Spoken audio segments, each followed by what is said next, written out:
On va démarrer avec une petite séquence.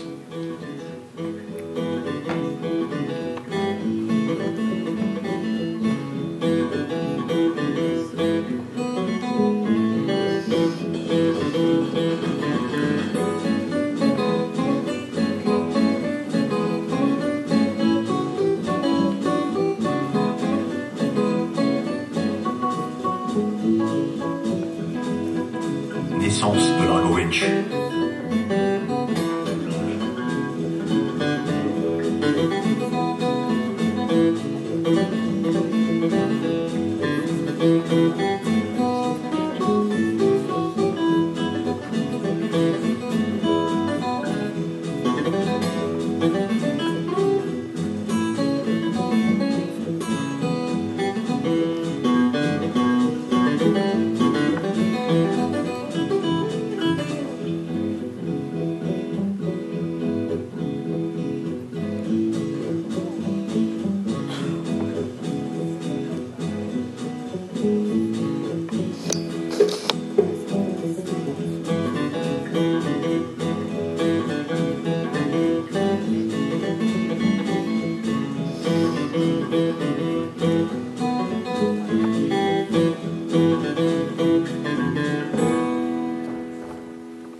Oui, que se passe-t-il? Eh bien, on va en parler. Ça a l'air magique. Hein, ça a l'air magique. C'est pas toujours comme ça. Donc, on vient de vous voir dans une des nombreuses étapes de votre travail, l'ancrage. Nous allons y revenir. Première question, à partir du moment où vous recevez le manuscrit porteur de la prochaine aventure de votre héros, Largo Winch, écrite hier par Jean Vandamme, aujourd'hui par Éric Giacometti, quel est le processus chronologique, pour vous, de la création de la BD? Disons qu'il ne faut pas mettre la charrue avant les bœufs. Après cette lecture, évidemment, il y a un tas d'images qui viennent, ou au moment de la lecture, il y a un tas d'images qui me viennent en tête. Et après, c'est un travail, on va dire, de documentation. De la même manière que le scénariste, au moment où il a écrit son histoire, il va se documenter pour créer une intrigue qui tienne la route, parce que je rappelle quand même, dans l'Argot, on est dans le monde que tout le monde connaît, notre monde contemporain, donc on traite de problématiques actuelles. Enfin, la plupart du temps, on essaye.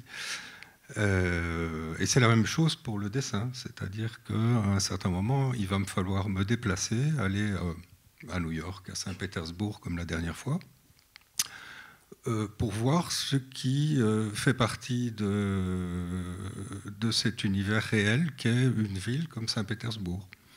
Pour pas juste avoir recours ou à des images qui viennent d'Internet ou à des livres touristiques de belles photos, voir un petit peu dans quoi je vais faire évoluer mes personnages. Donc ça, c'est important. Et en même temps, parallèlement à ça, il y a évidemment la création de tous les personnages qui vont intervenir dans cette fiction. Et il va falloir les rendre plausibles. Et alors c'est là qu'il y a, on va dire, un espèce de mélange entre ce que j'en ai vu dans des films, parce qu'évidemment, actuellement, et ça date pas de la guerre froide, on voit toujours encore des Russes dans des rôles de méchants au cinéma, comme en littérature. Et voilà, je fais un peu un espèce de marché intellectuel en essayant de sortir le bon, le caricatural, la chose qu'on n'a jamais vue, le physique qu'on n'a jamais vu. Parce qu'un bon méchant, quand même, c'est quand même un méchant sympathique. Si on tombe dans le cliché et dans la caricature du méchant qui a toutes les tares physiques, j'ai l'impression qu'on loupe une partie de ce qui va être intéressant et de son humanité qui est dessous.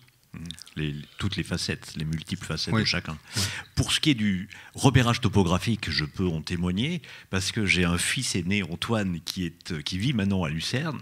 Je suis parti avec le Largo Winch qui se passe à Lucerne sous le bras, et dans les rues, je retrouvais tout le fameux pont de bois avec toutes ces fleurs. Alors, le repérage est remarquable, ça je peux en témoigner. Mais dès ce stade, avez-vous un échange verbal avec le scénariste afin de parler de la représentation morphologique des personnages? Oui, mais le scénariste, lui, a ses propres images déjà en tête. C'est-à-dire que, bon, en plus, celui avec lequel je travaille aujourd'hui est aussi romancier, donc il se fait une image mentale de son personnage quand il le fait parler. C'est absolument nécessaire.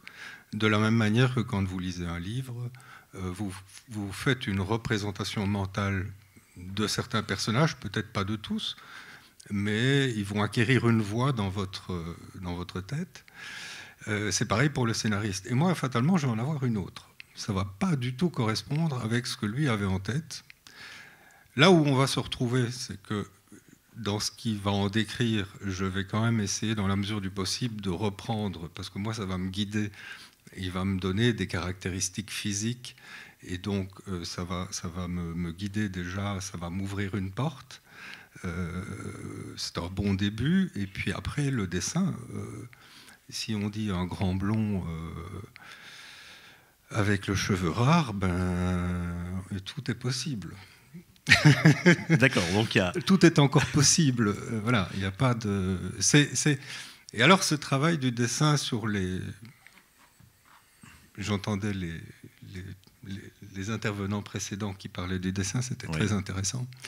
Et j'ai bien aimé en disant il ne faut pas dessiner des morts. C'est exact, c'est-à-dire que quand on fait, admettons, une vingtaine de croquis qui vont essayer de... Il va y avoir des petites différences entre chaque croquis, mais c'est censé représenter toujours le même personnage, celui du méchant ou celui d'un personnage lambda dans une histoire. Suivant les croquis, il y a des choses qui vont apparaître dans le dessin. Alors, ce n'est pas toujours voulu. Ce sont parfois des petites choses involontaires comme ça, mais qui vont faire que le personnage a une existence plus dans ce croquis spécifique-là que dans tous les autres qui sont à côté. Et quand on a laissé reposer en fait toutes ces esquisses et qu'on les reprend et qu'on repère qu'est-ce qui fait la vie dans un dessin et pas dans un autre, on va retravailler en fait à partir de ce dessin-là, en essayant de reproduire ce petit détail qui rend le personnage charismatique, parce qu'en fait c'est une question de charisme. La vie, le charisme et l'existence d'un personnage sur le papier, ça procède des mêmes éléments. Il y a des personnages, on les regarde, un dessin, on le regarde et il ne va rien dégager. Le personnage n'existe pas. Et donc, ce qui est important quand on fait de la bande dessinée, c'est avant tout, quand même déjà, commencer à travailler avec des personnages qui ont évolué et qui existent déjà en dehors du texte qu'on va leur mettre en bouche après. Alors ça, c'est amusant parce que ça me rappelle exactement ce que vous allez entendre demain dans le témoignage de Nahuel Pérez-Biscayar, ce superbe comédien, qui me disait parfois, en répétition, je joue une scène, il y a quelque chose, il y a une âme que j'arrive à donner au personnage, et ensuite au moment de tourner, le personnage est creux, j'interprète quelque chose de vide. Alors j'essaie de revoir les séquences d'avant, et j'essaie de me retrouver la porte d'entrée pour réinsuffler ce personnage charismatique dans le jeu, et que je puisse garder ça comme interprétation. Vous, dessinateur, finalement, vous êtes à la fois directeur de casting, vous êtes chef de décor, costumier, vous faites tout. Alors, à ce sujet, récemment plongé dans un livre fort intéressant de Nicolas Caro, qui est intitulé La vraie vie des héros, dans lequel on apprend à quelle source les auteurs ont fait naître leurs héros, Dracula, D'Artagnan, bien d'autres. On apprend que, tant pour Sherlock Holmes que pour Arsène Lupin, les auteurs que sont Conan Doyle et Maurice Leblanc n'ont fait aucun descriptif morphologique ni vestimentaire de leurs héros, et que ce sont les dessinateurs de l'époque, puisque ces histoires ont d'abord été publiées dans des journaux sous forme de feuilletons agrémentés de dessins, qui ont donné leur image du personnage, notamment Sidney Paget pour Sherlock Holmes, avec sa casquette à double visière, sa pipe. Donc finalement, c'est vous qui faites naître dans l'imaginaire des gens le personnage réellement, dans sa représentation. Oui, avec cette problématique du héros qui est vraiment le personnage le plus... Alors, c'est le plus difficile à créer, et en fait, c'est le moins intéressant quand même dans une histoire. C'est paradoxal. Ah oui ? Oui, parce que le héros, en fait, va vivre des aventures parce qu'on va lui mettre en face de lui un tas de personnages secondaires qui sont beaucoup plus caractérisés, je veux dire au niveau de leur caractère. On prend par exemple le capitaine Haddock, qui est un alcoolique invétéré. Voilà. Si on prend l'image de Tintin ou même l'image de Largo, ce sont des personnages relativement plus creux que tous ceux qu'on va leur opposer dans les histoires. Et ce sont ces personnages secondaires qui vont donner une existence à ce personnage de héros. D'accord, des effets de contraste qui permettent de redonner du relief. Des effets de contraste, et moi je m'en aperçois énormément évidemment après 30 ans, parce que ça fait bientôt 30 ans que j'anime Largo, je m'aperçois aujourd'hui qu'il y a des choses qu'on ne peut pas lui faire faire. Il y a des textes qu'on ne peut pas lui mettre en bouche, et on va se servir évidemment des personnages qui sont autour de lui pour faire passer des idées, pour dire des choses, mais en préservant, quand c'est nécessaire, le personnage principal. Alors évidemment, il y a des... Là, je travaille avec un nouveau scénariste, on l'a dit. Que l'on a vu à l'écran tout à l'heure avec vous. Oui, il est en train d'essayer de faire passer des choses qu'on n'a jamais explorées avec Largo. Donc c'est un personnage qui va encore évoluer un petit peu. Mais c'est quand même, on se heurte à des difficultés. Et notamment, là, je pense à un truc à propos des parts d'ombre ou de la part d'ombre de Largo. Voilà, il y a, comme c'est un personnage qui est capable de se venger, et il l'a déjà fait à de nombreuses reprises depuis le début de la série. On l'a jamais vraiment exprimé dans une phrase, dans un texte, dans un dialogue. C'est-à-dire que tous les lecteurs qui connaissent un petit peu la série savent très bien que Largo se débarrasse, quand c'est nécessaire, d'une manière violente de ses adversaires, ou en tout cas de ceux qui lui ont fait du mal. Et donc, aborder cette problématique-là dans un dialogue ou dans un texte, c'est une autre paire de manches. Parce que vous êtes tenu quand même à respecter vis-à-vis de vos lecteurs une certaine éthique de votre héros ? Non, c'est pas vis-à-vis du lecteur. Non, ce sont des choses que... Alors, ce sont des choses qu'on va ressentir. Il y a... Enfin, je sais pas quand... Moi, j'ai une sensibilité... une sensibilité que je ne peux pas toujours verbaliser. C'est comme dans un dessin. Voilà, il y a des choses qui apparaissent dans un dessin, elles ne sont pas, on ne peut pas les caractériser avec des mots, mais on a un ressenti face au dessin. Et si on le compare à un autre, voilà, il y a des ressentis qui apparaissent dans un et pas dans l'autre. C'est comme habiller un personnage avec des vêtements plutôt que d'autres. Voilà, il y a un tas de petites subtilités comme ça qui interviennent dans une histoire. Mais c'est valable pour les décors, c'est valable pour les coupes de cheveux, c'est valable pour l'éclairage, pour tout ce... À chaque image, il y a un certain nombre de choix qui doivent être faits.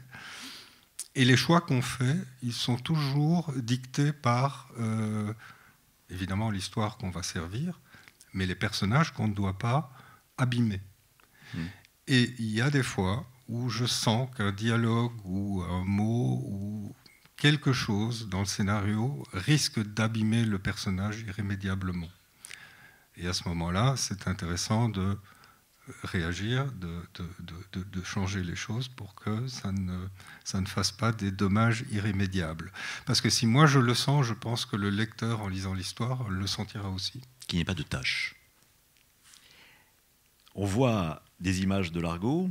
Alors, techniquement, comment se fait la recherche graphique des représentations des personnages ? C'est très compliqué. Je vais vous demander de les commenter un petit peu. C'est très compliqué. Freddy Kaplan, en fait, au départ, c'était un personnage qui a été créé pour être le...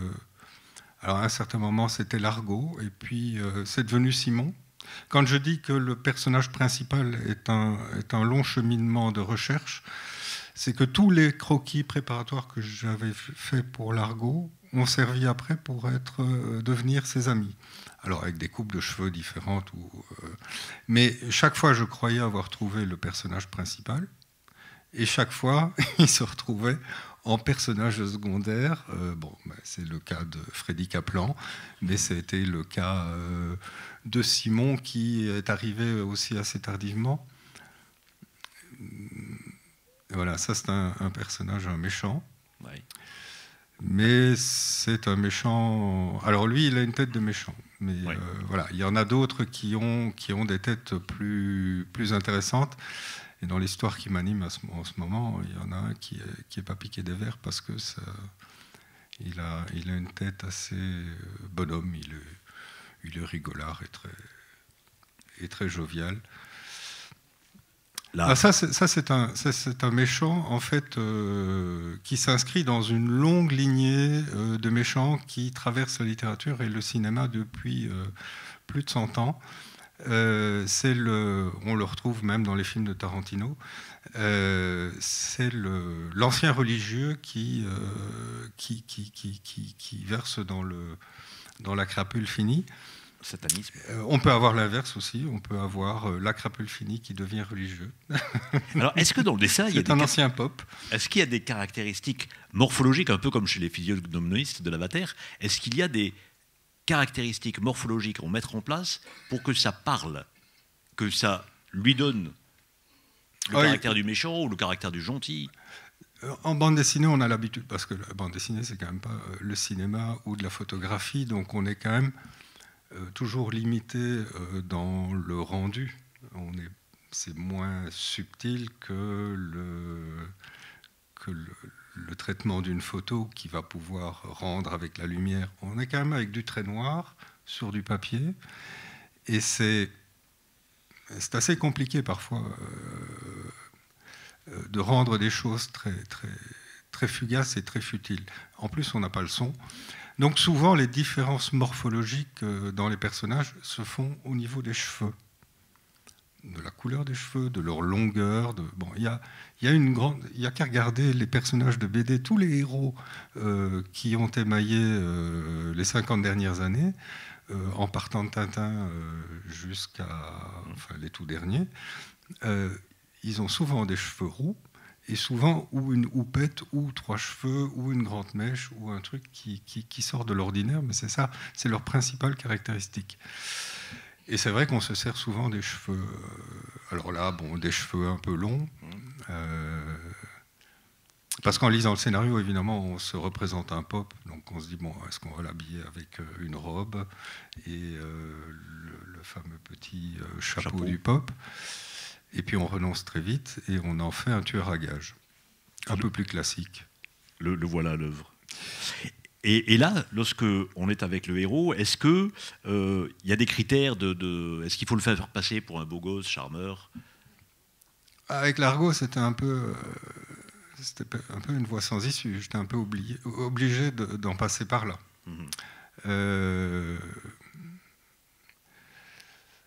Après, il faut dire aussi que j'ai une vision qui est très personnelle du monde et que j'essaye d'embellir parce que peut-être que le monde tel qu'il est ne me plaît pas et que j'ai une manière de dessiner les choses qui vont toujours édulcorer une réalité existante. Mais quand on lit un bouquin, on est à milieu de du vrai monde. Il est passé par le filtre Philippe Franck, tant au niveau des couleurs que du dessin. Donc, on ne peut pas vraiment appeler ça un dessin réaliste. Quand on dessine des femmes comme ça, est-ce qu'on est obligé de les faire assurément sexy? Est-ce qu'on est obligé de mettre dans l'histoire des scènes un petit peu érotiques? Est-ce qu'il y a là aussi des standards? La femme intellectuelle plus stricte, donc là on est dans une opération de charme, beau gosse, belle femme, et là on a quand même une femme plus rigide, donc il y a ce travail des standards quand même Moi, je ne fais pas de différence entre un personnage masculin ou féminin, dans la mesure où, dans l'histoire, il a un rôle à jouer. Dans le scénario, la plupart des femmes ont quand même un texte aussi intéressant que celui des hommes, un vrai rôle dans l'histoire, et à part Marilyn Apfelmont, qui est la blonde de service dans les locaux du groupe W, toutes les femmes que j'ai mis en scène depuis 30 ans ont un caractère particulier, même si elles sont toutes jolies la plupart du temps. Elles ont quand même un caractère très très précis. La blonde, là, à l'écran, on ne l'a pas encore défini, son caractère, mais dans la suite des aventures qui sortiront l'année prochaine, on va découvrir que c'est une femme intéressante et d'action. C'est pareil pour Miss Pennywinkle, qui est un peu le pendant de Moneypenny dans James Bond, mais elle a vraiment un caractère qui lui est propre.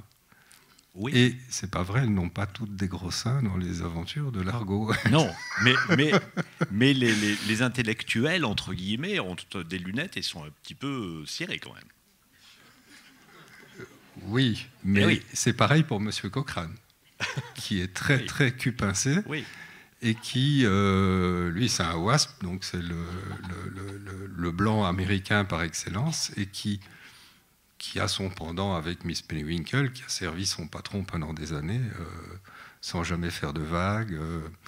Évidemment, est un peu ébouriffé, parfois un peu décoiffé avec Largo, qui est arrivé dans ce groupe et qui lui fait faire des choses dont elle n'a pas l'habitude.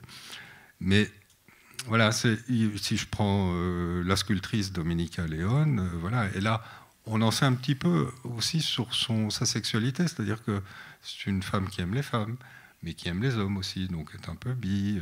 Voilà, elle n'a pas les mêmes caractéristiques, parce que dans ce dessin où on voyait 3 femmes oui. Rassemblées, elles ont toutes les 3 des caractères différents. Les voilà. Voilà. Entre Charity Atkinson, Domenica Leone en vert et la petite Libanaise qui est une espionne dans l'histoire, voilà, on a affaire déjà à des femmes d'âge différents. Et ensuite, si on lit correctement les aventures de Largo, on se rendra compte qu'elles ont une véritable personnalité. Ce n'est pas juste des potiches. Tout à fait. Mais, quand même, est-ce qu'il y a, quand on voit les 3, est-ce qu'il y a, vous, dessinateurs, des stigmates pour indiquer celle-là est plutôt intellectuelle, celle-là est plutôt... celle-là est... La plus grande difficulté que j'ai souvent, on va dire, c'est si par exemple dans le scénario, il m'est demandé de dessiner une femme ou quelconque ou moche, je vais souffrir, je le sais à l'avance. Parce que je vais quand même essayer, dans les dessins de cette femme que la nature, on va dire, n'a pas gâtée, de quand même la rendre sympathique. Mmh. Parce que j'aime bien que le lecteur, surtout si elle est censée mourir à une dizaine de pages plus loin, j'ai quand même envie que le lecteur s'y attache un petit peu pendant sa courte et brève vie, pendant ces quelques pages. Il faut qu'au moment où elle disparaisse, on ait un serrement au cœur et pas qu'on se dise un bon débarras. Ah ben tiens, elle est partie. Voilà. On change de sujet. Quel est l'impact de votre personnalité, de votre corporéité, de celle des gens qui vous entourent, dans votre vie, sur votre dessin? Venez-vous puiser dans votre monde réel pour nourrir votre imaginaire? Dessinez-vous les gens qui vous entourent dans la vie de tous les jours, par exemple? Oui, non, ça c'est indéniable. En fait, ça fait quoi? Ça fait maintenant 40 ans que je suis dans le dessin, un peu plus même. Pas professionnel, mais on commence en général très tôt quand on est encore aux études. Et c'est vrai que dans un premier temps, quand on n'a encore jamais rien dessiné, qu'on travaille sur sa première histoire, n'importe quel personnage est bon à prendre. Et en général, ce sont plutôt des créations de l'esprit qui se montent en fait avec des souvenirs de gauche et de droite. Et alors, parfois plagiés sur des dessinateurs qu'on a aimés, mais ça peut être aussi voilà, des choses qu'on a en tête et qu'on a envie de transcrire sur le papier. Sauf que la mémoire, à un certain moment, elle commence à avoir ses limites et on est tout doucement obligé à... Et c'est enrichissant parce que travailler sur la mémoire peut être très appauvrissant parce qu'on revient en fait, cette mémoire n'est pas extensible. Donc, on en revient toujours à dessiner les mêmes choses de la même manière. Et donc, on risque d'avoir des personnages qui vont trop se ressembler. Or, un bon personnage en bande dessinée, et en général, il n'y en a pas beaucoup dans une histoire, on essaye de ne pas dépasser les 15, parce qu'après après 15 personnages différents, le lecteur commence par ne plus suivre. C'est comme dans un roman où il y aurait trop de noms ou trop d'intervenants. Il faut qu'ils soient tous très différents les uns des autres. Et donc, à un certain moment, on commence à loucher vers ou les personnages publics, que ce soit des politiques, mais ça peut être des acteurs de cinéma, ça peut être toutes sortes de têtes connues qu'on a l'habitude de voir, ou dans les journaux, ou sur Internet, ou à la télé, ou dans les films. Et puis ça peut être aussi, on peut piocher dans les gens qui m'entourent, enfin qui nous entourent, ou qui m'entourent, si je parle de moi. Et je vais commencer à m'intéresser ou à ma belle-mère, à mon beau-père, ma belle-sœur, mon père, ma mère, ma sœur, enfin voilà. Et puis des amis dans un cercle un peu plus large. Et là, les personnages des bons, ce ne sont pas des mauvais, rassurez-moi. Non, ça peut être des mauvais. C'est encore plus intéressant, mais il faut toujours demander évidemment l'autorisation auparavant. Et comme ça, surtout à la belle-mère. Oui, la belle-mère, elle a un très beau rôle et c'est un personnage fort dans Largo Winch. Elle est connue sous le nom de Barbara Stone, qui est un médecin du Montana, une généraliste. Mais il y a eu mon beau-père aussi, qui est le majordome de Largo Winch dans Voir Venise et mourir. Alors, il apparaît évidemment la plupart du temps sans moustache, sauf dans la toute première page de l'album Voir Venise, où il a sa moustache d'origine. Et c'est exactement lui. Enfin, j'ai rien changé à son physique. Mais voilà, c'est le fait d'aller piocher dans des physiques différents et plus naturels peut devenir une richesse en bande dessinée parce que tout d'un coup, on a un personnage qui sort de l'ordinaire.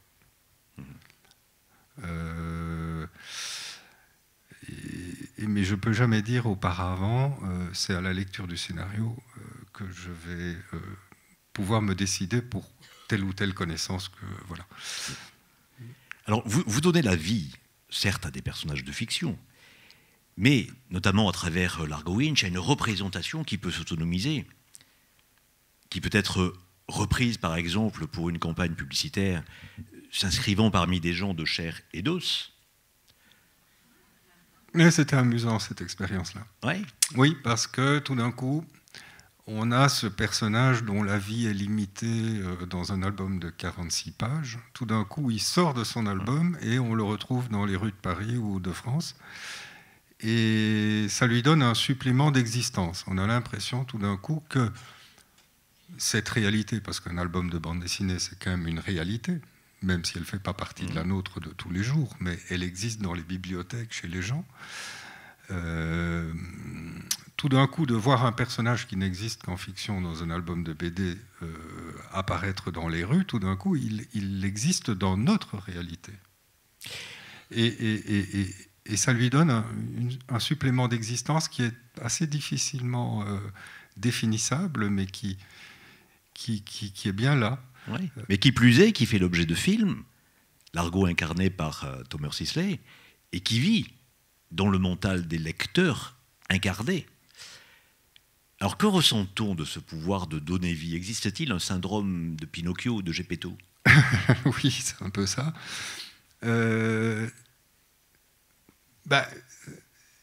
Dans mon cas, moi je suis arrivé à la bande dessinée parce que je regardais les peintres tout à l'heure. Ça a longtemps été un désir chez moi, c'était de faire de la peinture. Le gros problème, c'est que face à la toile blanche ou à la feuille blanche, j'étais totalement paralysé. Je pouvais passer tout un week-end devant cette feuille blanche sans arriver à me décider le dimanche soir de ce que j'allais mettre dessus. Donc ce problème, je l'ai réglé avec la narration. C'est-à-dire que je me suis mis à écrire des histoires et à ce moment-là, j'avais quelque chose à illustrer et j'ai résolu mon problème de page blanche. vécu dans le Languedoc, il y a de grandes chances que je ne serais pas devenu dessinateur de BD. Il faut imaginer qu'à Bruxelles, quand même, on a 300 jours de pluie par an, que la principale préoccupation quand même du Belge moyen, c'est savoir ce qu'il va faire le week-end, et surtout si son désir va pouvoir se réaliser en fonction du temps. Et donc, c'est vrai qu'on passe énormément de temps à l'intérieur quand il pleut dehors. Les hivers sont longs, beaucoup plus longs qu'ici. Il faut imaginer le mois de février en Belgique quand même. Ce sont des mois où, le mois de février en particulier, où on ne voit pas un rayon de soleil. Ça peut être plafond bas pendant les 28 jours ou 29 jours du mois de février. Ouais, c'est dur. Ouais. C'est très long et c'est très dur. Je vois ici, dans le Languedoc, quand il y a une semaine ou deux de pluie... Ah oui, tout le monde est affolé. Tout le monde est effondré. En Belgique, c'est quand même le quotidien. Et est-ce qu'il y a une école de dessin particulière en Belgique qui aurait été à l'origine? Non, il y a une explication historique à ça. C'est très simple à comprendre. Hergé, tête de file, avant-guerre. Après-guerre, la Belgique est aidée par le plan Marshall. Le général de Gaulle le refuse et essaye de faire sortir la France toute seule de son marasme économique. Ça veut dire qu'en Belgique, tout de suite, au sortir de la guerre, on a des rouleaux de papier qui arrivent. Les imprimeries se remettent à fonctionner. Les dessinateurs et scénaristes français montent à Bruxelles pour travailler. Parce qu'en France, l'activité de l'imprimerie et des maisons d'édition stagne. Sans papier, on ne peut rien imprimer. Donc, c'est comme ça que Uderzo et Goscinny ont travaillé en Belgique pendant un certain temps. Et cette avance qu'ont eu les Belges, évidemment, il faut bien imaginer que on devient dessinateur de bande dessinée parce qu'on en a beaucoup lu quand on était enfant. Donc, s'il y a beaucoup de bandes dessinées et qu'il y a beaucoup de lecteurs dans un pays, il y aura dans le futur beaucoup plus de dessinateurs sur cette place-là en particulier. Et comme la Belgique prend un peu d'avance sur la France, qui va très très vite rattraper son retard après dans les années 70, il y a beaucoup de dessinateurs de BD qui émergent en Belgique, effectivement. À cause d'Hergé au départ, et puis après, pour ceux qui ont grandi pendant la guerre et qui vont se révéler être de très bons dessinateurs au sortir de cette épreuve. Et puis après, ceux-là vont donner naissance, évidemment, à une autre génération, dont je fais partie, puisque je suis né en 61 et j'ai commencé à lire de la BD. C'était celle de mon père. Donc, oui, dans les années entre 60 et 80, avant de devenir professionnel moi-même. Alors, dans Bruxelles existe depuis peu un itinéraire de la BD avec des grandes reproductions de planches de BD sur les murs. C'est très intéressant. Alors, Largo Winch était déjà sujet de street art sur la place des Sciences de Louvain.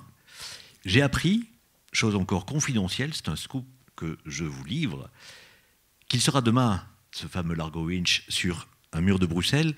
Je vous en donne ici la primeur sur un montage que j'ai fait. Voilà Largo dans les rues de Bruxelles, à visiter très prochainement. Merci beaucoup Philippe Franck. Une dernière question, la question fil rouge. Votre définition de l'art, votre définition de l'artiste? La définition de l'artiste est assez compliquée. Mais la définition de l'art, c'est assez simple. C'est une vieille définition antique et je pense qu'elle est toujours d'actualité. L'art, c'est ce qui essaye de se substituer à la création divine. Alors là, on ne parle plus de création divine, mais on parle plutôt de création cosmique. Mais quand il y a une œuvre d'art et qu'on peut qualifier de ce qualificatif d'art, oui, c'est qu'il y a eu une naissance d'un univers particulier qui n'existait pas auparavant. Je pense que tous les artistes ou tous les créateurs qui font surgir de rien un univers par leur talent créent une œuvre d'art et deviennent artistes par du même coup. Merci beaucoup pour cet entretien. Merci.